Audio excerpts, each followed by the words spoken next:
Good morning all. My name is Marcus Dussard. I am Sales Director at Hampshire Trust Bank. Today I'm here to talk to you about holiday lets and the trends of holiday lets, obviously following the global pandemic over the last couple of years that we've all sort of been through. Agenda for today, so first things first, I will talk to you simply about what is a holiday let. Not teach anyone to suck eggs, but very simple what a holiday let is. I'll then go on to locations. So there was some research done on locations, the top 10 locations in the country for holiday lets, so I'll go on to some of that research. We'll then look at how us lenders actually assess holiday lets. So we all probably do it in slightly different ways, but I'll talk you through some of the sort of main things around what lenders look at in terms of holiday lets.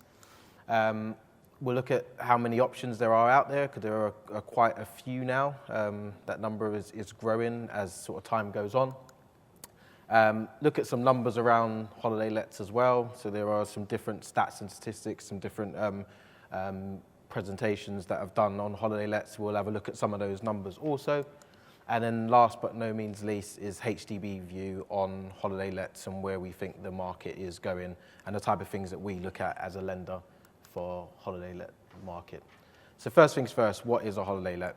A holiday let is simply a short-term let over a day, days or weeks, but certainly not over months. So if you take yourself outside of that sort of 31-day period in terms of a letting period, that moves you from a holiday let into the buy-to-let world, which is typically your 6 or 12-month AST. So holiday let being a very short-term let, trying to take advantage of the areas of a market where you can stay in a location, enjoy the surroundings in a short-term basis. For holiday lets, you can make a lot more money in a very short period of time than you can with a buy-to-let. So for a holiday let, you can make up to 4 times as much as you can do from a buy-to-let. So over a month period, you can make as much in a week as you can for a standard buy-to-let in terms of a month. So it can be very lucrative for investors going into this market. But there are also downsides to this side of things as well, and I'll just go on to that now. So in terms of the downsides to holiday lets, there'll be some extra costs that you'll incur in this particular marketplace. You'll be looking at different insurance policies that you'll have to have. You'll be looking at the void periods that you potentially have got when regards to looking at holiday lets. You'll be looking at the extra maintenance that you've got to do. So obviously there's a lot more turnover that you've got with holiday let than you have with buy-to-lets. So those maintenance costs that you'll be looking at, and obviously cleaning costs as well. So it'll be looked at like it's a hotel. So that level of work goes in with the extra cost incurred for owning a holiday let. The rules are slightly different as regards to tax on holiday lets. So you can make an awful lot of money from these holiday lets, but you can also take advantage of the mortgage tax relief in terms of your interest. Whereas you can no longer do that with buy-to-lets, you can still do that with a holiday let because it's deemed as a company and not just an investment. In order for it to be deemed a company, the property needs to be let for a minimum. Sorry, it needs to be available for let for 210 days of the year. So as long as it's available for let for 210 days, it can sit outside of the standard buy-to-let and take advantage of those mortgage tax reliefs. So if you are an investor in a holiday let, that doesn't mean that you can't stay there yourself or your family and friends can't stay there. You just can't use that towards the 210 days that is available to the general public. And then the most important number to remember from that 210 days is it actually needs to be let for 105 days. So as long as it's let for 105 days, you can then take advantage of those extra tax reliefs. So those 105 days is not you lending it letting your family and friends stay there or you stay in there. That is to the general public for 105 days, and that then takes it into the holiday let world. Looking at some of the stats and statistics as mentioned, there was some research done by holidaycottages.co.uk, and this was taking into account the top 10 locations on the bucket list for UK travellers. Top of the list was the Scottish Highlands. The top 5 on the list, as you will probably be able to guess, Cornwall, Edinburgh, the Lake District and the Cotswolds. Of these top 10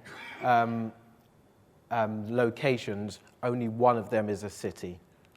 So that is pointing you towards where the market is actually going in terms of holiday lets. So Edinburgh being the only place that on there that is an actual city in this particular list.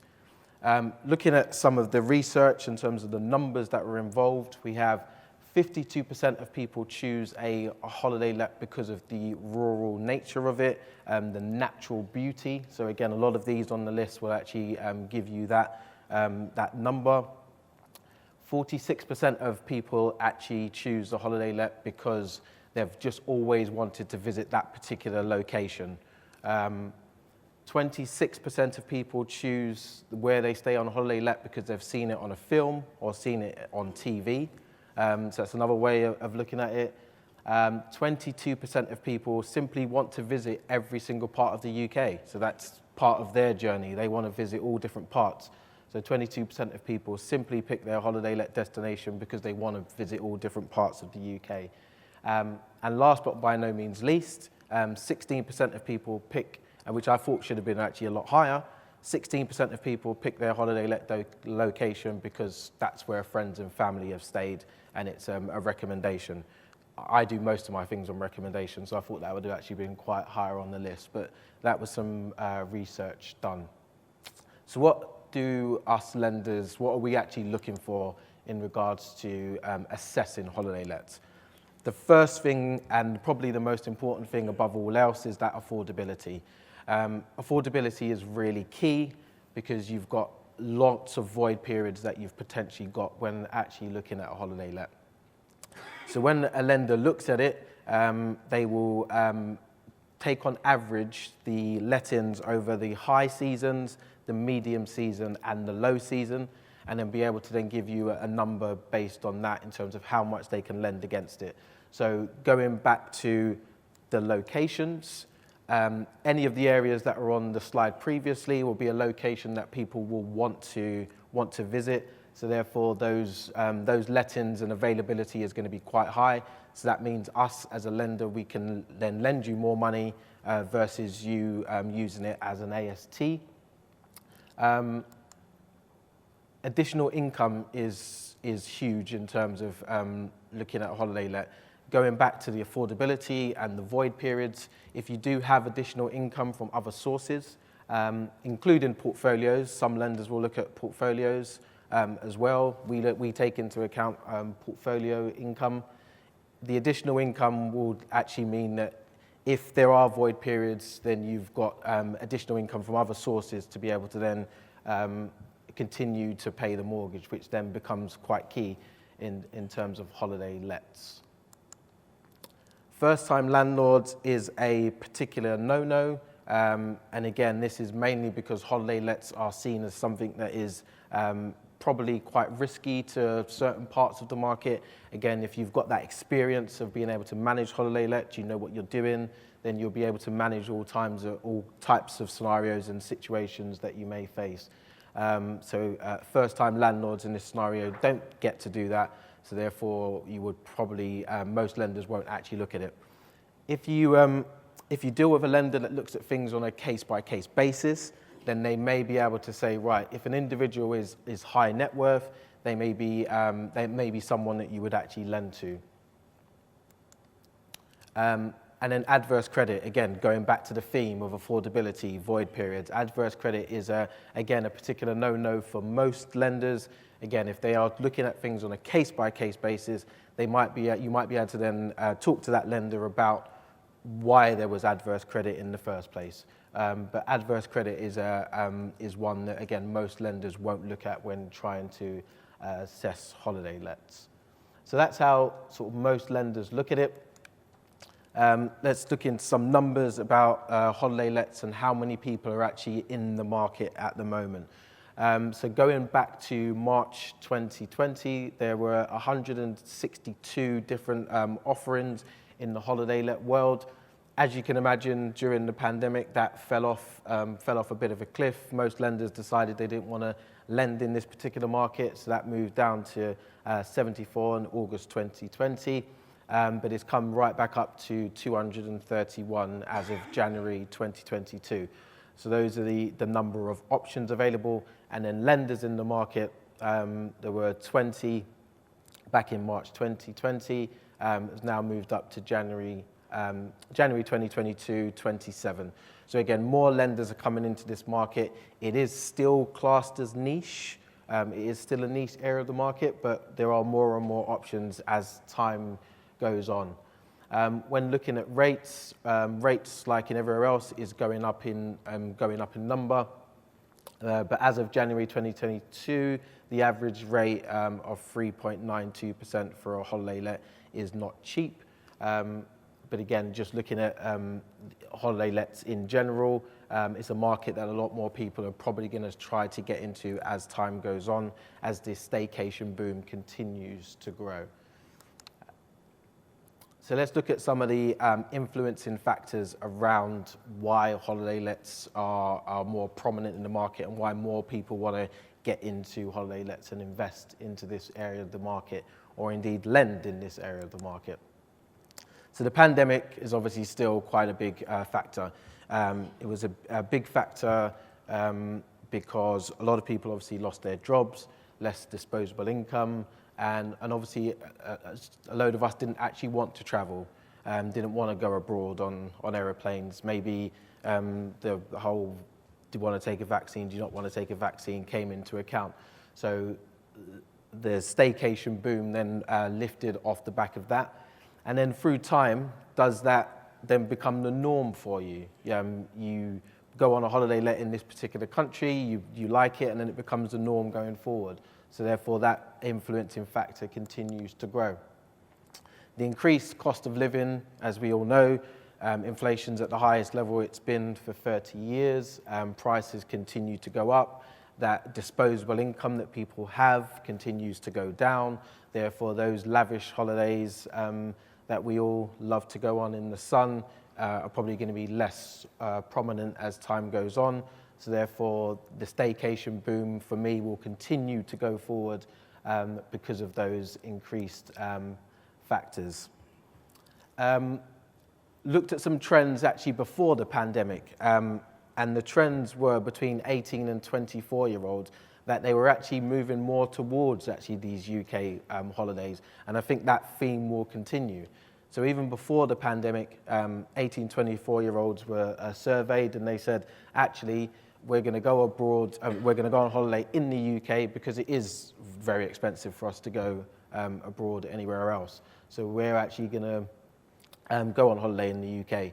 And they look for areas that are quite rural. They're looking for places where they can do water sports, obviously as much fun stuff as humanly possible.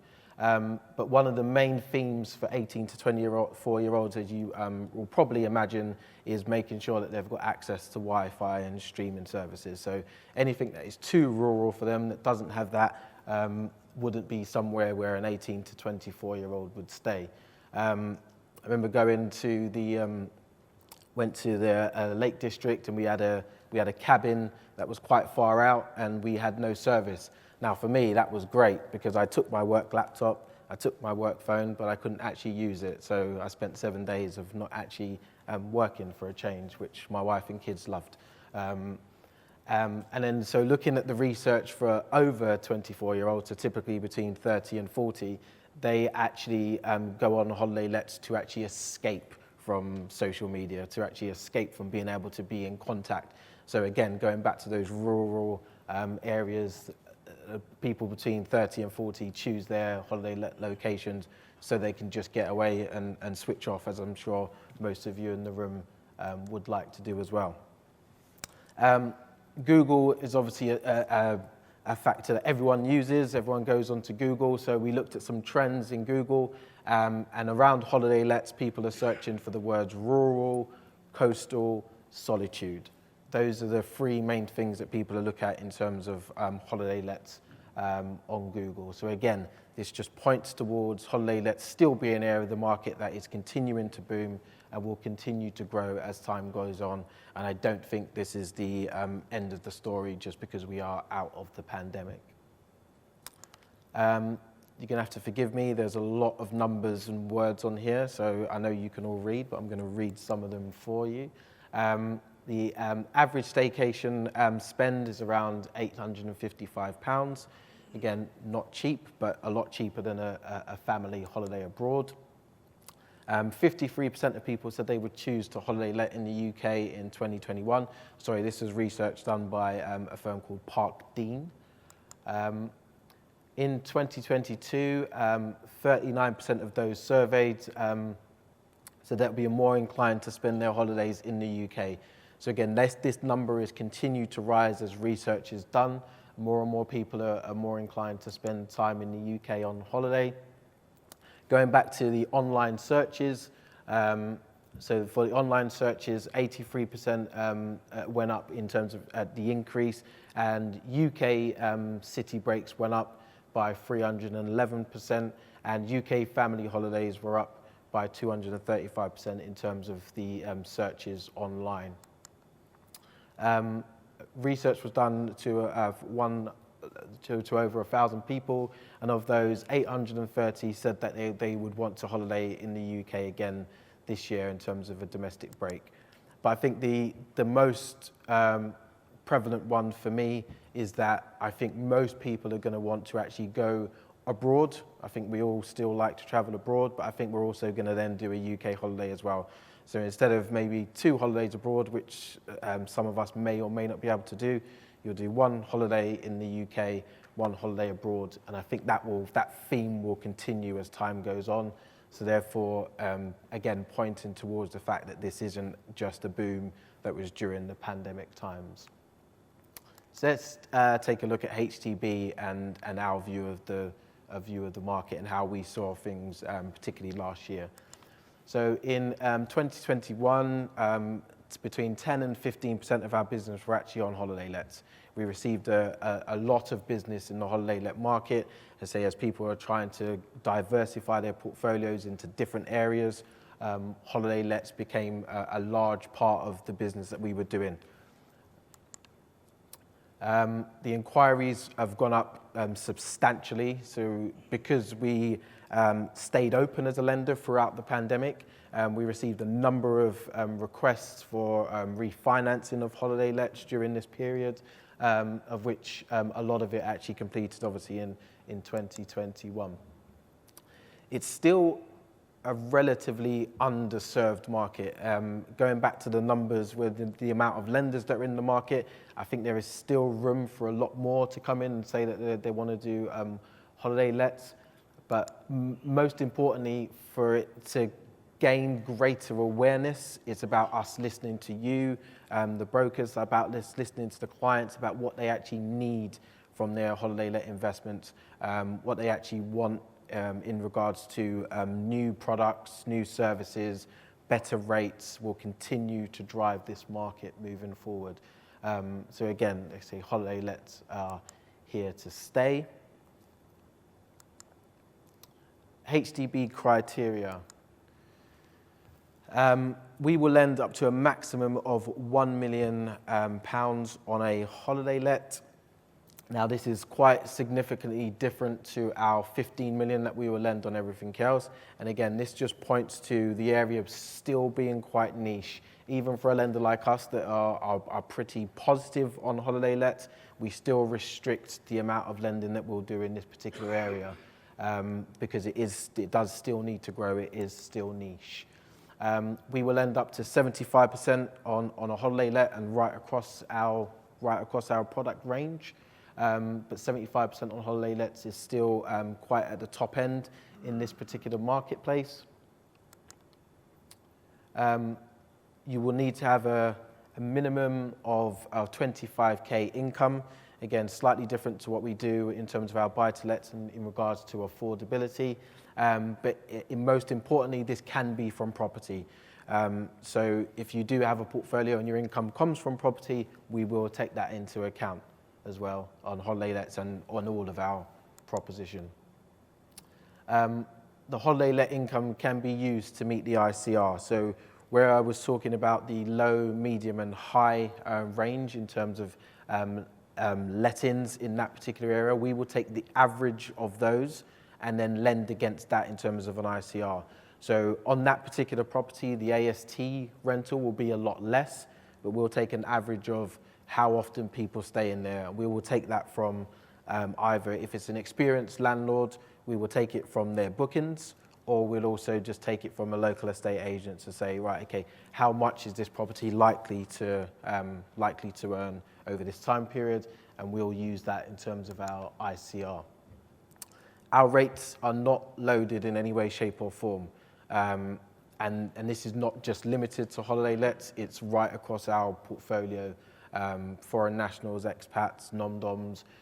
Our price is what it is. So whatever the price states, it doesn't matter whether it's holiday let or not, or any other part of the market, the price is what it says on the tin. So we don't load any of our prices. We are a specialist lender. We do like to look at complex areas of the market. So we'll look at on and offshore trusts. We'll look at brand new SPVs. So we don't need it to have any sort of ownership. You can set up a brand new SPV today, and we will take that into account also. You must be a homeowner. So going back to, we don't actually want any sort of first-time buyers. So you must be a homeowner. And again, going back to this not being a huge area of the market, we will limit you to 2 million exposure across holiday lets with HTB. Experienced landlords, but they can be new to holiday lets. So that was going back to looking at things on a case-by-case basis. Expats and foreign nationals, so we've actually got one of our team that's actually leaving the country to emigrate to Australia, and he's going to be using his property as a holiday let because he lives down in Bournemouth. So again, he's going to take advantage of being an expat in that scenario, and no maximum age. So the most important thing to take away from HTB and how we look at things is we look at everything on a case-by-case basis. Our underwriting's done on a case-by-case basis. It's flexible, it's pragmatic. You're able to pick up the phone and speak to an underwriter, explain the situation that that particular property is in, the location. You may be able to speak about the client and what issues they may have in terms of their past. But we look at each case on its merits and then decide to lend off the back of that. So if you remember anything about this presentation, it's the fact, pick up the phone, speak to anyone at HTB about holiday lets and our wider market, and you'll be able to have an adult conversation about what we can do in regards to this particular market. I think that is just about 25 minutes, there or thereabouts.